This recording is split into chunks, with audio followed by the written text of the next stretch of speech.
Hi ಎಲ್ಲರಿಗೂ ನಮಸ್ಕಾರ. ಇದು 1 crore ಚಾಲೆಂಜ್ ಇನ್ 1 ಇಯರಲ್ಲಿ ಡೇ 5. ಇವತ್ತೊಂದು ಖುಷಿಯಾದ ವಿಚಾರ ಏನಂದರೆ, ಇವತ್ತು ನಮ್ಮ ಭಟ್ರು ಬಂದಿದ್ದರು. ಅದಕ್ಕೋಸ್ಕರ ನಾನು ಇವತ್ತು ಸ್ವಲ್ಪ ಲೇಟಾಗಿ ಹೋಟ್ಲ್ ಹತ್ರ ಹೋಗ್ತಾಯಿದ್ದೀನಿ.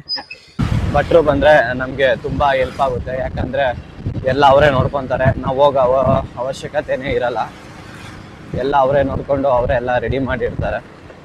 ಹಾಗೆ ಈಗ ಟಿಫನ್ ಟೈಮ್ ಆಗಿರೋದ್ರಿಂದ ಟಿಫನು ಸ್ಟಾರ್ಟ್ ಆಗಿರುತ್ತೆ, ಕಸ್ಟಮರ್ಸು ಬಂದಿರ್ತಾರೆ. ಹೋಟ್ಲ್ ಹತ್ರ ಬಂದೆ. ನಮ್ಮ ತಂದೆಯವರು ಆಲ್ರೆಡಿ ಪೂಜೆ ಮಾಡಿದರು. ಹಾಗೆ ಒಬ್ಬೊಬ್ಬರು ಕಸ್ಟಮರ್ ಬಂದು ಟಿಫನ್ ಎಲ್ಲ ಮಾಡ್ತಾಯಿದ್ರು. ನೋಡಿ, ಅವರೇ ನಮ್ಮ ಭಟ್ರು. ಹಾಗೆ ರೇಷನ್ ಅಂಗಡಿ ಕಡೆ ಹೋಗ್ತೀನಿ. ನನ್ನ ತಮ್ಮ ಆಲ್ರೆಡಿ ಬಂದು ರೇಷನ್ ಅಂಗಡಿನ ಓಪನ್ ಮಾಡಿದ್ದ. ರೇಷನ್ ಅಂಗಡಿನ ಓಪನ್ ಇದೆ. ಹಾಗೆ ಒಬ್ಬೊಬ್ಬರೇ ಕಸ್ಟಮರ್ ಬರ್ತಾಯಿದ್ರು. ಈಗ ಮಧ್ಯಾಹ್ನಕ್ಕೆ ತರಕಾರಿ ಬೇಕು ಅಂದರು. ಅದಕ್ಕೆ ಮಧ್ಯಾಹ್ನಕ್ಕೆ ತರಕಾರಿ ಎಲ್ಲ ತೊಗೊಂಡೋಗಿ ಬಂದೆ. ಈಗ ತರಕಾರಿ ಎಲ್ಲ ತೊಗೊಂಡೋಗಿ ಕೊಡಬೇಕು. ಈಗ ತರಕಾರಿಗೆ 80 ರೂಪಾಯಿ ಆಗಿತ್ತು. ಮಧ್ಯಾಹ್ನದ ಊಟ ಎಲ್ಲ ರೆಡಿ ಆಗಿತ್ತು. ಸಾಂಬಾರೆಲ್ಲ ಪ್ಯಾಕ್ ಮಾಡ್ತಾ ಇದ್ದೇನೆ ನಮ್ಮ ಹುಡುಗ. ಈಗ ಮಧ್ಯಾಹ್ನ ಊಟ ಎಲ್ಲ ರೆಡಿ ಆಯಿತು. ವೈಟ್ ರೈಸು, ಮುದ್ದೆ, ಅನ್ನ, ಸಾಂಬಾರು ಎಲ್ಲ ರೆಡಿ ಆಗಿತ್ತು. ಇವಾಗ ಟಿಫನ್ ಇರಲ್ಲ, ಮೀಲ್ಸ್ ಇರುತ್ತೆ.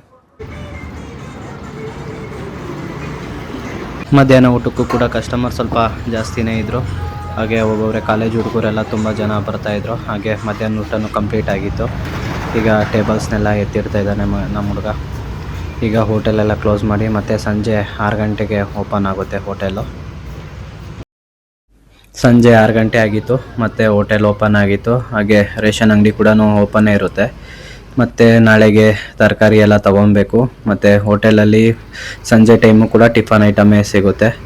ಇಡ್ಲಿ, ದೋಸೆ, ರೈಸ್ ಬಾತ್ ಅದೇ ಸಿಗುತ್ತೆ. ಹಾಗೆ ಒಬ್ಬರು ಕಸ್ಟಮರು ದೋಸೆ ಬೇಕು ಅಂದರು. ಅದಕ್ಕೋಸ್ಕರ ನಮ್ಮ ಭಟ್ರು ದೋಸೆ ಹಾಕ್ಕೊಡ್ತಾಯಿದ್ರು. ಅವರು ಇವಾಗ ಮಸಾಲೆ ದೋಸೆ ಹಾಕ್ಕೊಡ್ತಾಯಿದ್ರು. ಫೈನಲ್ ಆಗಿ ಮಸಾಲೆ ದೋಸೆ ರೆಡಿಯಾಗಿತ್ತು. ನೋಡೋಕ್ಕೆ ತುಂಬ ಚೆನ್ನಾಗೇ ಕಾಣಿಸ್ತಾ ಇತ್ತು ಮಸಾಲೆ ದೋಸೆ. ಹಾಗೆ ಇನ್ನೊಬ್ಬರು ಕಸ್ಟಮರ್ ಬಂದು ಮತ್ತೆ ದೋಸೆ ಬೇಕು ಅಂತ ಆರ್ಡ್ರ್ ಮಾಡಿದರು. ಅದನ್ನು ಹಾಕೋಕ್ಕೂ ಎಲ್ಲ ರೆಡಿ ಮಾಡ್ತಾಯಿದ್ರು. ಹಾಗೆ ಇನ್ನೊಬ್ರು ಏನೋ ಬೇಕು ಅಂದರು, ಅವ್ರಿಗೆ ಅದನ್ನು ಕೊಡೋಕೆ ಹೋದರು. ಹಾಗೆ ನಮ್ಮ ಹೋಟ್ಲಲ್ಲಿ ತುಂಬ ಹುಡುಗರೇ ಜಾಸ್ತಿ ಬರೋದು ನೈಟ್ ಟೈಮು ಊಟಕ್ಕೆ. ಹಾಗೆ ರೈಸ್ ಬಾತ್ ಒಬ್ಬರು ಕೇಳಿದ್ರು ಅಂತ ಅವ್ರಿಗೂ ರೈಸ್ ಬಾತ್ ಹಾಕ್ಕೊಡ್ತಾಯಿದ್ರು. 1 ಪ್ಲೇಟ್ ರೈಸ್ ಬಾತ್ ಬಂದು ನಮ್ಮ ಹೋಟ್ಲಲ್ಲಿ 40 ರೂಪಾಯಿ ಇದೆ. ಮತ್ತು ರೇಷನ್ ಶಾಪ್ನ ಕ್ಲೋಸ್ ಮಾಡಿಕೊಂಡು ಹೋಟೆಲ್ ಕಡೆ ಬಂದೆ. ಹೋಟೆಲಲ್ಲೂ ಎಲ್ಲ ಖಾಲಿ ಆಗಿತ್ತು. ನಮ್ಮ ಹುಡುಗ ಎಲ್ಲ ಎತ್ತಿಡ್ತಾ ಇದ್ದ. ಹೋಟ್ಲಲ್ಲೂ ಇವತ್ತು ಏನೂ ಮಿಕ್ಕಿರಲಿಲ್ಲ, ಎಲ್ಲ ಕಂಪ್ಲೀಟಾಗಿ ಖಾಲಿ ಆಗಿತ್ತು. ಹಾಗೆ ಹೋಟ್ಲನ್ನೆಲ್ಲ ಕ್ಲೋಸ್ ಮಾಡಿಕೊಂಡು ಈಗ ಮನೆ ಕಡೆ ಹೋಗಬೇಕು. ಈಗ ಗಾಡಿ ಎತ್ಕೊಂಡು ನಾವು ಮನೆ ಕಡೆ ಹೋಗ್ತಾ ಇದ್ದೀರಿ. ಇವತ್ತಿಂದು ಏನೇನಾಯಿತು ಎಲ್ಲ ಲೆಕ್ಕಾಚಾರ ಮಾಡಿ ಮತ್ತೆ ನಿಮಗೆ ಅಪ್ಡೇಟ್ ಮಾಡ್ತೀನಿ. 1 crore ಚಾಲೆಂಜ್ ಇನ್ 1 ಇಯರಲ್ಲಿ ಇದು ಡೇ 5 ಆಗಿತ್ತು.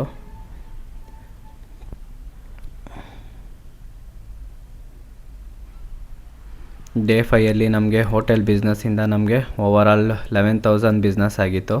ಹಾಗೆ ರೇಷನ್ ಶಾಪಿಂದ ನಮಗೆ ಅರೌಂಡ್ 10,000 ಇನ್ಕಮ್ ಬಂದಿತ್ತು. ಹಾಗೆ ರೆಂಟ್ ಇವತ್ತು ಯಾರೂ ಕೊಟ್ಟಿರಲಿಲ್ಲ, ಅದಕ್ಕೋಸ್ಕರ ಅದು ನಿಲ್ಲಾಗಿ ಟೋಟಲ್ 21,000 ಬಿಸ್ನೆಸ್ ಆಗಿತ್ತು ನಮಗೆ.